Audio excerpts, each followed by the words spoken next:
Welcome to Odds Bodkins Curiosity Shoppe, where you'll find the unique, the bizarre, and sometimes the haunted.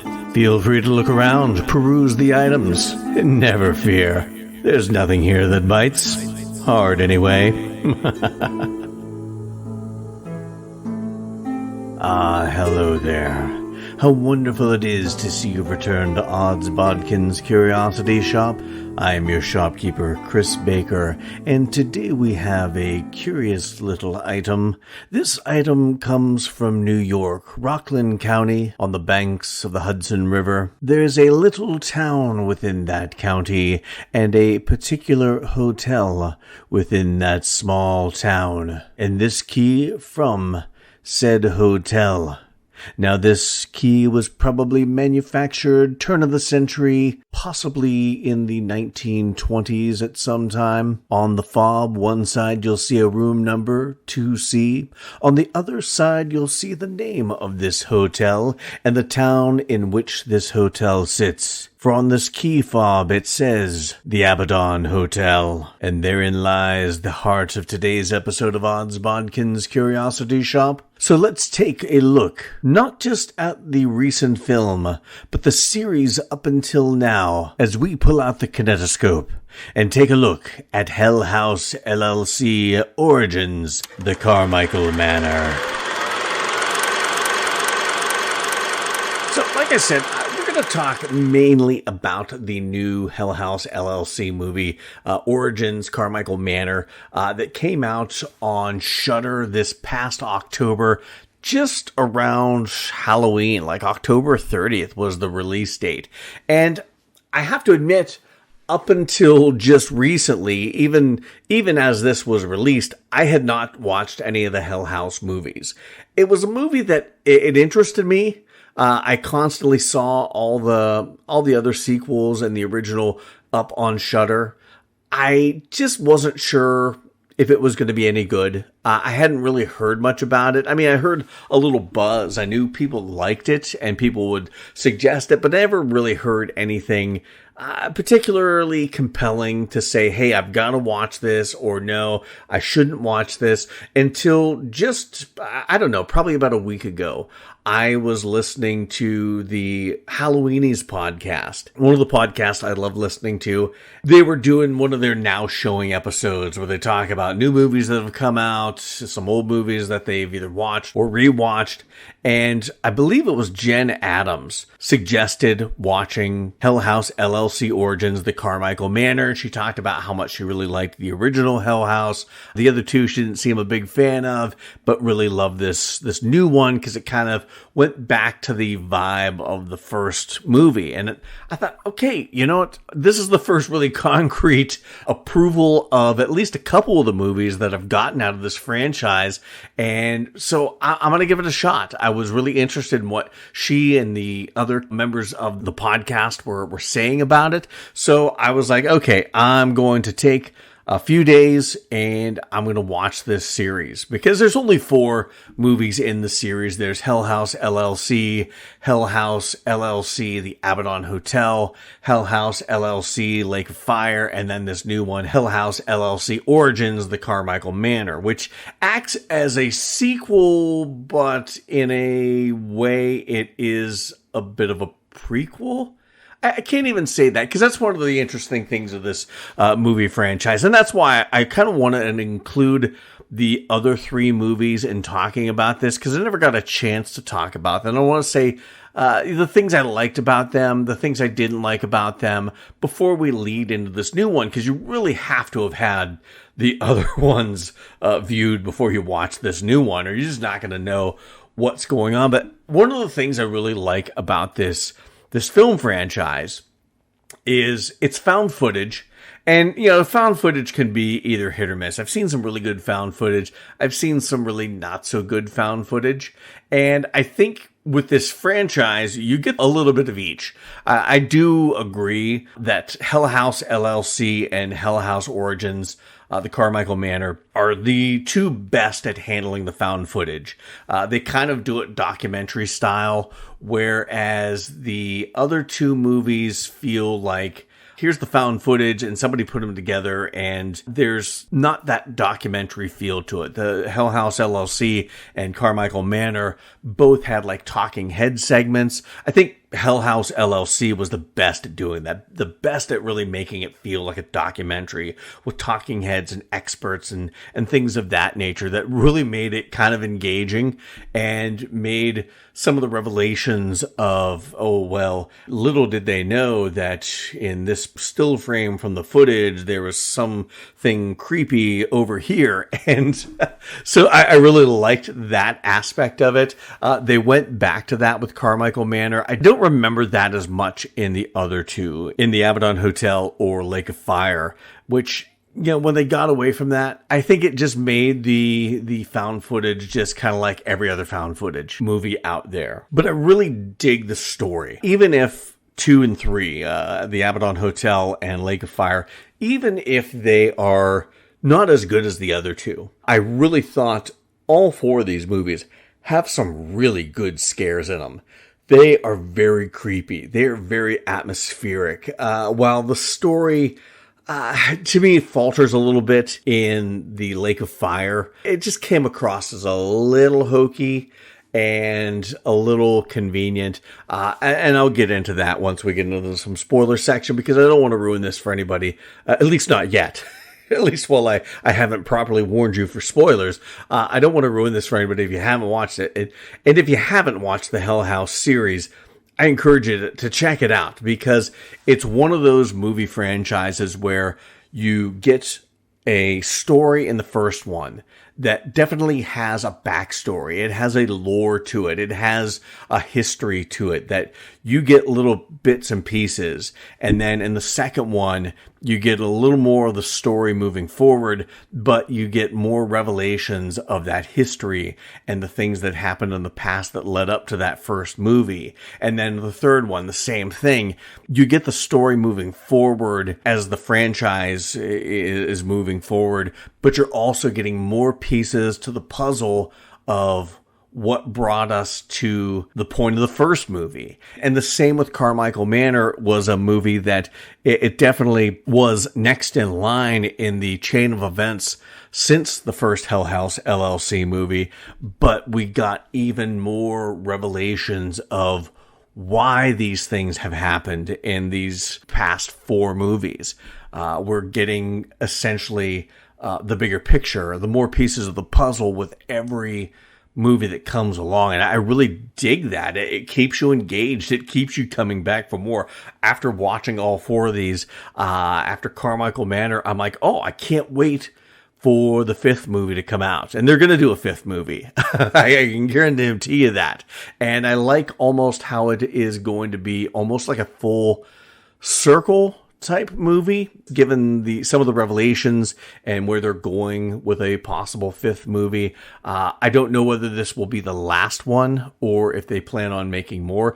If a movie makes money, they're going to make more movies, but it'll be interesting to see how it all plays out. But really, it is a good movie franchise. Even the lesser movies, the Abaddon Hotel and the Lake of Fire, even those were still pretty good from a story standpoint. Lake of Fire less so than the Abaddon Hotel.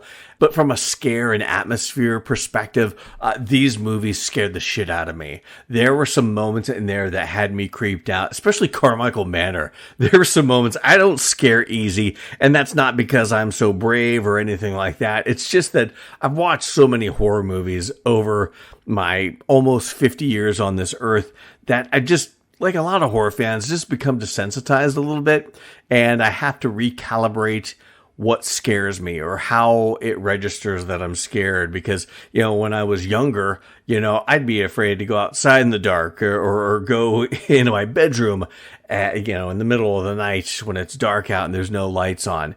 Now those things don't faze me, but things that go bump outside while I'm watching something, it doesn't really faze me. This fazed me.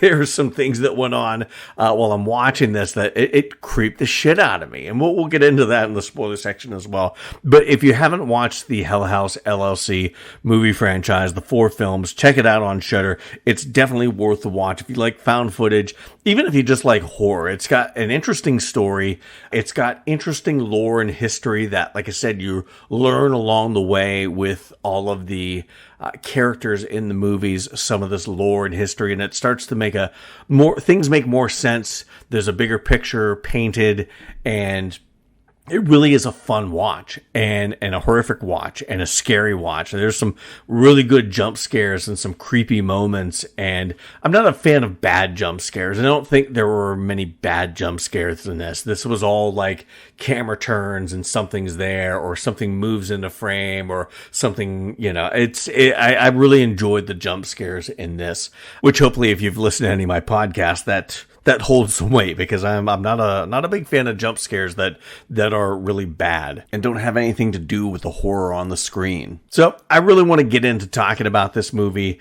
So from here on out, we're going to get into some spoiler territory. So go watch Hell House LLC, the franchise, all 4 of them, but especially the movie. We're going to focus most on the Carmichael Manor, and come back and listen to the podcast and hear my thoughts on it and see how they compare to how you felt about this movie franchise, and especially this recent movie in the franchise. So go watch the movie. If you have watched it, you don't care about spoilers, you're not going to watch this anyway, you don't care, you just, ZFG, we're going to press on, but we are going to get into some spoiler territory right now.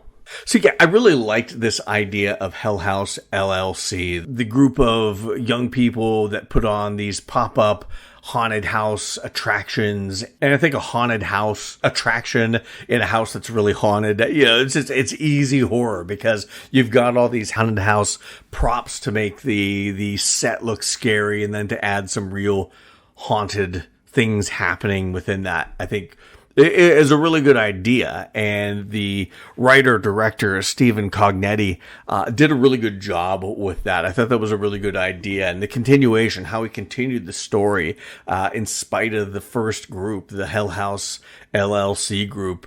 This is a spoiler section. They all die at the end of that movie. I thought they did a really good job with that. The one thing that was very interesting is that movie focused on a particular clown. It was a dummy, a mannequin dressed in a clown suit and this creepy clown mask. And it looks like something you would see in a haunted house.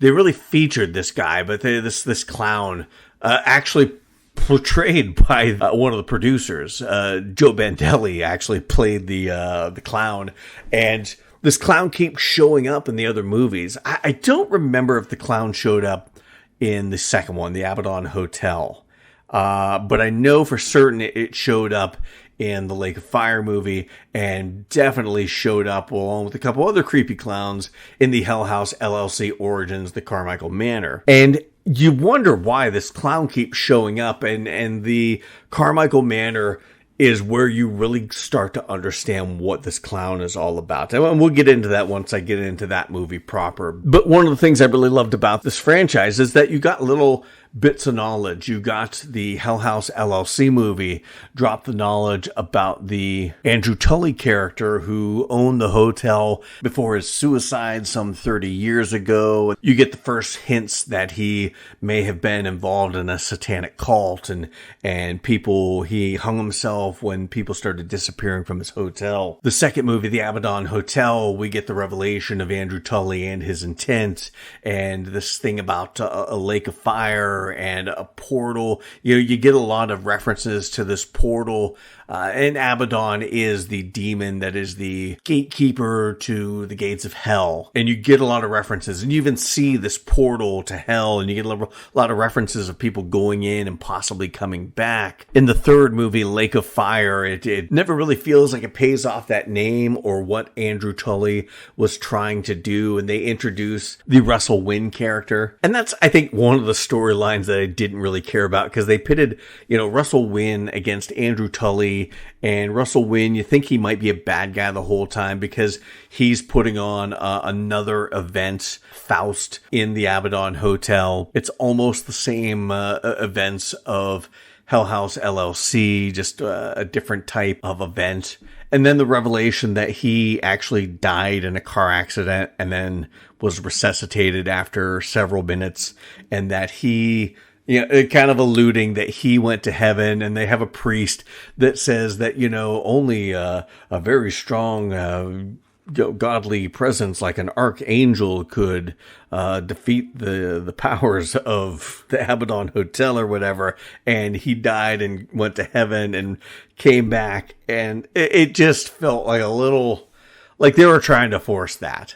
I like the idea of it. I just don't know as if it was pulled off completely. And that almost seems like it should have been something set up for a series finale. If you're going to go that route. I don't even know if that's the right route to go down with this movie, but I was also not a fan of, I don't know if it was the end of the movie or a PS scene where you see the one character from Hell House LLC, he died after slitting his own throat from being possessed, and he comes back to life, and you find that all the old Hell House LLC cast members are there, and they're back to life, but what's happening? And then Russell Wynn comes in, and no, we're all dead, but now we can go to heaven.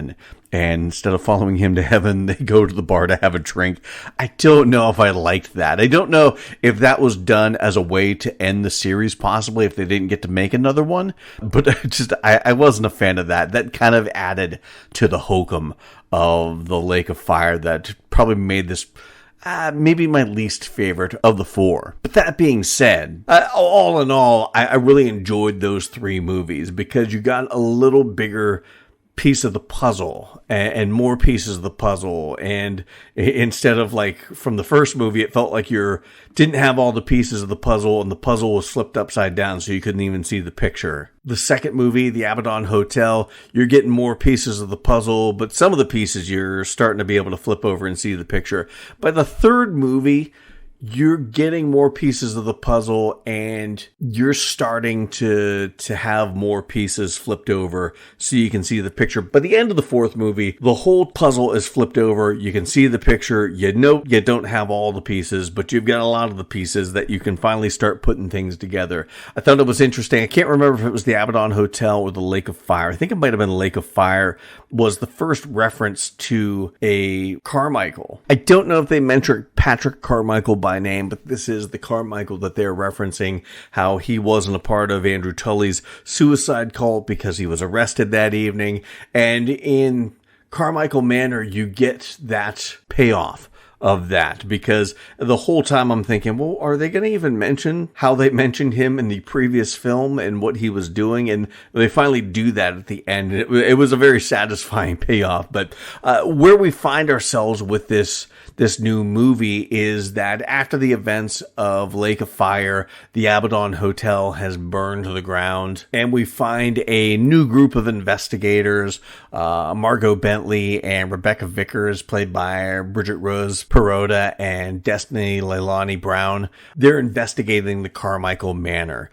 They do kind of this web sleuthing where they try to crack cold cases. There's a cold case with the Carmichael family, and Margot enlists the help of her brother, Chase Bentley. And they're investigating this house.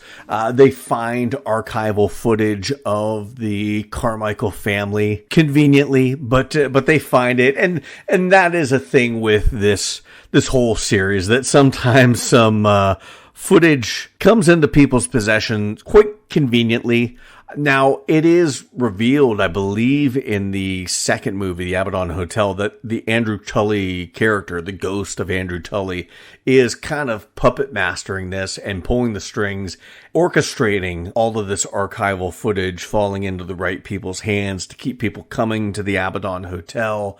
Okay, yeah, I buy it. It's not that big of a stretch to have some supernatural entity kind of, like I said, orchestrating this whole thing and making sure, the right pieces of evidence fall into the right hands to keep feeding fresh souls to this ghost or this hotel or this demonic entity, what have you. But it's through this archival footage, it's through some of the investigation in the house that you start to see that the Carmichael Manor. Now, I kind of knew it had to be a tie because Patrick Carmichael was referenced in 2 or 3, one of the two. I think it was probably 3, because they do that. You'll get direct ties to the next movie in the movie before that. So I figured this is the same Carmichael that was referenced in part 3. There was a definite tie to the Abaddon Hotel. It's not a big stretch. I'm no web sleuth or movie sleuth to figure that out. But it was fun to watch the revelations of these characters finding out and putting all the pieces together.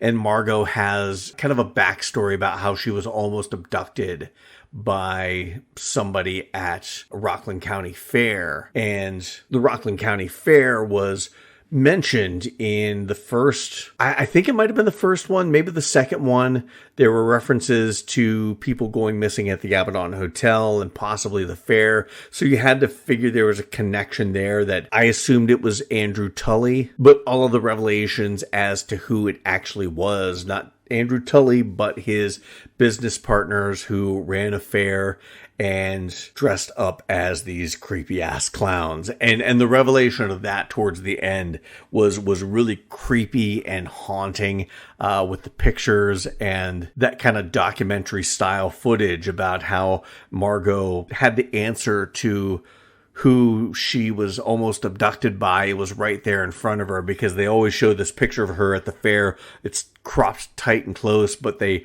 pan out on this picture and you can see the 2 guys dressed as clowns in the background, and these 2 clown costumes, or we think they're clown costumes on mannequins, but they're obviously not. They're in this Carmichael Manor, and she just never put 2 and 2 together. And that revelation was kind of interesting. And like I said, doing the talking head revelation with that really helped kind of solidify the documentary style of this found footage movie that I thought was really cool. And then the revelation, there is a PS scene. I don't know if it's a mid-credit scene or at the very end of the movie. I think it might be at the very end of the movie. One of the talking heads is standing up and getting ready to leave, and they're taking off their microphone. And as they're taking it off, they're saying, "Oh, did you hear they're bringing back the Rockland County Fair?" Because this fair, once people started going missing, was shut down and hadn't been in practice for several years. So we know that they're bringing back the Rockland County Fair. We know that Tully and these 2 business partners of his started their cult at the fair. It's mentioned in exposition in this movie that they did that. And that was the beginning of the cult that Andrew Tully started. All the dealings with Abaddon and the Abaddon Hotel, and that's where it all began, and we're going back to that. So that's why this next movie feels like it very much could be a bookend to this or a full circle to this, which makes me wonder if it might not be the final movie in this series. I'm curious as to whether they'll do it like that. It really would be very poetic to have, Andrew Tully's cult start at the Rockland County Fair. We never saw it. This is all things that happened in the past before the events of Hell House LLC, but to see it go back there and possibly come to an end, I don't know. We don't have, this movie series and this movie franchise is kind of weird because you don't have one hero that survives every movie and keeps coming back to do battle with Andrew Tully. It's a new group of people that have to refigure out everything from start to finish. So I'm curious as to, will this even have an ending? Or maybe it'll be some sort of, nihilistic open end where you have to just imagine doom and gloom at the end of the road for this franchise. Whether they take us to that end or, like I said, just leave it open-ended, it'll be interesting to see how it plays out with the next film and whether they do any films after that. But to me, this probably had to be one of the scariest movies in the franchise. Like I said, the first movie was really scary, and I really liked the documentary style. I like that talking head style that they did again with the Carmichael Manor. But to be honest, Abaddon Hotel and The Lake of Fire were both really scary movies. These movies have some creepy ass shit going down in them. But out of all of them, this one probably freaked me out the most. And I'm not going to get into all the scares of all the different movies because you're going to have to go back and watch them for yourself. Or if you have watched them, rewatch them. You'll know where the best parts are. But this one, the atmosphere of having those clowns just standing there and you're just waiting for them to move, it created a tension that was palpable. I mean, you could cut that tension with a knife. It created a suspense that just had you, even if you weren't physically on the edge of your seat, you were tensed up like you were on the edge of your seat. And then once the shit starts going down and balls start rolling down the hallway, a la The Changeling, that movie changed bouncing balls in horror movies forever. It's become a little bit of a trope, but a trope that still freaks me out to this very day. And that stuff starts happening, and the clown mannequins showing up in places they shouldn't be is creepy as fuck. But it's when they start moving, when the person holding the camera is moving and the head is ever so slowly following them. That shit is scary. That chase scene, not chase like running chase, that scene with Chase Bentley, the character played by James Lydell, that scene of him in his room where he wakes up and the one clown mannequin is in his room and he's trying to leave and he's saying, I'm sorry, we'll leave. And the head turns and he walks away and he turns around and it's standing there. And all of a sudden it starts walking towards him. That's the stuff of nightmares for me. That's the kind of shit that as a kid and even as an adult, something that shouldn't be moving, that starts moving, that is scary as F. And I don't care who you are. That got me. And it wasn't the only one. I mean, there were several other scenes like that. The scene also, another scene with the Chase Bentley character where he's looking down the hall and that, there's this entryway to a room and you see this little sliver of something along the door frame and you're not sure what it is. And then it slowly just keeps moving out further and further until you realize it is somebody wearing this porcelain mask and it just stares at him and just, he's calling to it and who are you, what do you want, and you get nothing back. You see this lifeless mask with this weird face painted on it, and it's just standing there. And then I can't remember if they showed it ducking behind the door or they did a camera move and he looked back and it was gone, and then he rushes into the room, nobody's there. That scene, they just lingered on that scene, and I think that's one of the things they do right with the horror on this. They're not afraid to linger on a shot to just amp up the tension, amp up the anxiety that you have in wondering what is going to happen when things you're waiting for something to move and it doesn't, and you're waiting and it doesn't, and then you're waiting and it doesn't, and then finally you get that horrific release when something does finally move or something finally happens. The director of this movie really knew what he was doing as far as amping up tension to a horrific release where, you're not sort of release, you're like sort of release because you've just had the shit scared out of you because you're just so on edge, you're just so amped up waiting for something to happen. And it's that sort of patience that I think is lost in a lot of modern horror today. There is no patience to build a scene, to build the horror and the anticipation and the suspense to a horrific end. And it was scenes like this, scenes like the one with Chase in his bedroom, other scenes with the balls rolling. They had a couple of those scenes, like I said, a la The Changeling, but they were done to really good effect because they had the patience to sit there and linger on things long enough for you to feel the anxiousness of the scene. And that is the desired effect, to build that suspense, to build that mystery of what's going to happen next, and then to pay it off with a really good scare.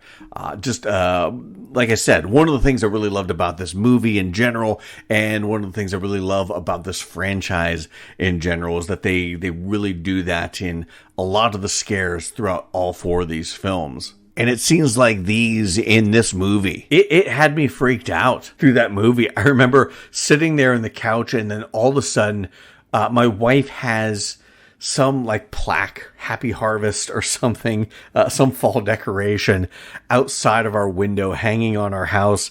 And it was a windy night and it blew this sign, this little wooden plaque off the nail it was hanging from. And it went crashing down like right outside the window, right behind me as I'm sitting on the couch, scared the blue shit out of me. And then all of a sudden, I'm starting to hear the wind pick up and things rattling around our air conditioner in our bedroom, which is like right off the side of where the couch is. I was amped up and I was a little rattled during this movie because it had so many good scares. Even that scene where it shouldn't have worked. I should not have been scared, but where Rebecca and Margot they're trying to leave. They're out of the Carmichael house. The car won't start, so they're walking. And if they keep walking, they might make it to town before dark. And they get to this bridge, and all of a sudden there's one of these dark hooded demons. I don't know. They kind of remind me of less comedic and taller versions of the Wraiths in What We Do in the Shadows, that TV series. Freaking hilarious. If you love horror and you love comedy, brilliant. My wife and I, the last season just ended here not too terribly long ago. My wife and I are trying to catch up. We're just about to start the final season, but they reminded me of the Wraiths, and it should be funny watching them run around and it made me think of the Wraiths in What We Do in the Shadows, but they don't. They scare the shit out of me, and they look. And there's one there, and then they turn, and the camera turns away, and they turn back, and there's multiple, and all of a sudden they start running, and it was creepy as hell. And like I said, it shouldn't have worked. It shouldn't have been scary. It should have been comedic, but it wasn't. Given the correlation I made with the Wraiths from What We Do in the Shadows, shouldn't have been scary at all. But I really enjoyed that. It really had a creepy quality. Maybe not like a jump scare type scare, but it was scary. The thought of coming up on something that shouldn't be there, much like something that shouldn't be moving, something that shouldn't be there, and then all of a sudden it starts coming after you. That's the kind of stuff that keeps me up at nights. If I am kept up at nights, it's that sort of thing that does it. But it was interesting because there was 3 clowns in this movie. We had already established who the 2 other clowns were, the business partners of Andrew Tully. And then there is that revelation there at the end that Patrick Carmichael was the 3rd clown in this movie. And, it wasn't a huge, I guess it was a big revelation. Not a revelation I really lost any sleep over or would have lost any sleep over. I'm guessing that whole scenario with those 3 characters as those creepy clowns tied in with Andrew Tully. I think it might matter more once we get into the 5th installment of this franchise. And that's what this franchise does. It gives you a bit of information that may seem a little superfluous and like, oh, I don't really care about that. That's just kind of like a throwaway line or a throwaway fact. And then in the next movie, the whole movie is centered around that throwaway fact, or at least what you thought was a throwaway fact or a throwaway line from the previous film. So it'll probably have a much greater impact to the story once we get it revealed to us what the implications behind that little factoid were. And I'm really interested to see where they're going to go with that. But this movie, Carmichael Manor, and the 3 previous movies before it, I think one of the things that is really enjoyable about these movies, given that they're found footage, is that for the most part, they have some pretty decent acting. Hell House LLC, I thought was really good, from the talking heads they had doing the documentary to the actors they had playing the Hell House LLC group. I thought they were all pretty good. Abaddon Hotel, I thought, was also pretty good. I really enjoyed the actors in that. There was one girl in that I didn't care for. She was kind of the whiny character, Molly, I think her name was. I really didn't care for her performance. I don't know if it was so much the performance of the character or maybe a combination of both, but I didn't really enjoy that character or the performance either. Lake of Fire, I thought the performances were pretty good. I really liked the guy that they had playing Russell Wynn. I liked the Vanessa Shepherd character, played by Elizabeth Vermillion. The actor who was kind of like the costume designer and the set designer. I think he was dealing with the lighting and stuff like that. He was really good, added some great moments of comedy and levity to the movie, did a really good job. And with Origins, the Carmichael Manor, I thought the cast was really good in that. Bridget Rose Perota did a really good job as Margot, kind of this headstrong, pig-headed, stubborn, but really has the best of intentions in mind. Rebecca, played by Destiny Leilani Brown, really good with the reluctant partner in these mystery adventures with her girlfriend Margot. Reluctant, but she's supporting her girlfriend. I really liked her performance as that. The Chase Bentley character, played by James Liddell, did a really good job with a guy with a troubled past and kind of trying to be the voice of reason. And it's a shame he was the first to have to go. But wow, was his going scary as shit. So this one, and the talking heads, I thought the talking heads in this were really good and really believable. They brought in some good actors to do those talking heads. I think that's really what makes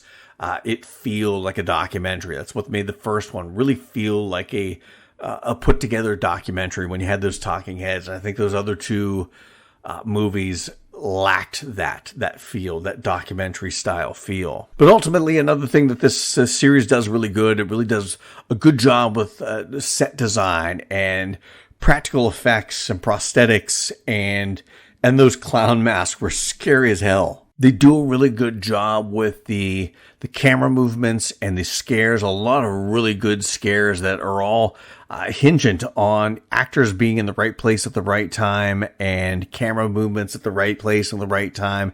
And the coordination of all of that was done excellently in all four movies. I really enjoyed that about all four of them. You can say what you want about the acting. You can say what you want about the stories. But in all four of these films, the movies were all scary as hell. And were all really enjoyable from a scare standpoint and from an atmosphere and a creepiness standpoint. They all shined in that regard. And at least for the first three movies, Hell House LLC, The Abaddon Hotel, and Lake of Fire, they filmed for the most part on a location. There may have been some set work in there as well, but they did film at a hotel. The Waldorf Hotel in Lehighton, Pennsylvania is where the Abaddon Hotel is actually. That's what the actual Abaddon Hotel is. And funny thing is that they do a haunted house at that hotel. It's called Waldorf Estate of Fear. And you can check out pictures, and yeah, you can look, and it's the Abaddon Hotel from the movies. The insides, I'm sure, are a little bit done up a little bit different. They're not trying to cash in on the movie, but they are doing like a haunted house there. So if you're ever in the Lehighton, Pennsylvania area, and you want to check out the Abaddon Hotel, the real hotel behind the Abaddon Hotel, and get some scares there while you're at it, check out Waldorf Estate of Fear. Makes me want to travel across the state and take a little weekend trip over there. My wife will not be happy about going through a haunted house, but if she doesn't know, I mean, we'll just tell her we're going for a tour. Hotel tour. That'd be fun. But hopefully we won't have to wait too terribly long to get a new installment in this movie franchise. I know Hell House LLC came out in 2015. Hell House LLC, The Abaddon Hotel, came out in 2018. I believe Lake of Fire came out in 2020. And of course, Origins, The Carmichael Manor, came out this year. So we may have to wait a couple years, but I'm hoping that with the growing popularity of this movie franchise and how good the movies are. I mean, at least there's a couple really awesome movies. A couple, I'm not going to say great, but pretty damn good. Really good movies in the first and the fourth one. The second and the third ones are also pretty good as well. So it's not like they're horrible movies. You know, you may have some people beg to differ. They both have aspects story-wise that I didn't care for, but you know what? If you're just going on pure horror and pure scares, all four of them are really good movies. I'm not going to watch Terrifier for a good story. I'm going for blood and guts and gore and horror. And if you're keeping that in mind when you're going to watch these, that if you just want good horror, all four of these, excellent. Story-wise, like I said, 2 and 3 falter a little bit, but they're still not horrible. And all four of these movies definitely worth a watch. And you have to watch all four of them to really get the bigger picture of this story moving forward. If you want to watch number 5, you've got to watch 1 through 4. And I'm hoping we don't have to wait too terribly long for part 5 of this horror franchise. And I for one, am really looking forward to it a lot more than I thought I would be before I went into watching all four of these movies in a span of 4 days. So there you have it. Those are my thoughts on the Hell House LLC franchise in general, but especially Hell House LLC Origins, the Carmichael Manor. A really excellent film and it's an excellent addition and extension of the Hell House LLC franchise, and makes me really excited for what's to come with this franchise, whether it be a final installment or just one of many more installments. I'm there to watch. I can't wait to see where else this story is going to go and where it's going to take us and the horrors that lie in wait. So I want to thank everyone for listening to my thoughts on Hell House LLC Origins, the Carmichael Manor. Go check it out if you haven't, and hopefully you enjoyed it as much as I did. I don't know if you could enjoy it more because I really like this movie. So I want to thank everyone for listening, and check out more with Odds Bodkins Curiosity Shoppe on our Facebook and Instagram pages. All the horror, fantasy, and science fiction stuff we're posting there, as well as stay on top of the latest episodes of Odds Bodkins Curiosity Shoppe. No matter where you listen to this podcast, please leave a review. 5 stars would be awesome. Please follow, like, subscribe to us wherever you're listening to this podcast, whatever platform you're listening on. And as always, share this podcast with anyone that you know that loves horror, fantasy, and science fiction. So until next time. Thank you for visiting Odds Bodkins Curiosity Shoppe. We hope that you found something to your liking and visit the shop again soon. But even though you may come back, you never really get to leave Odds Bodkins Curiosity Shoppe.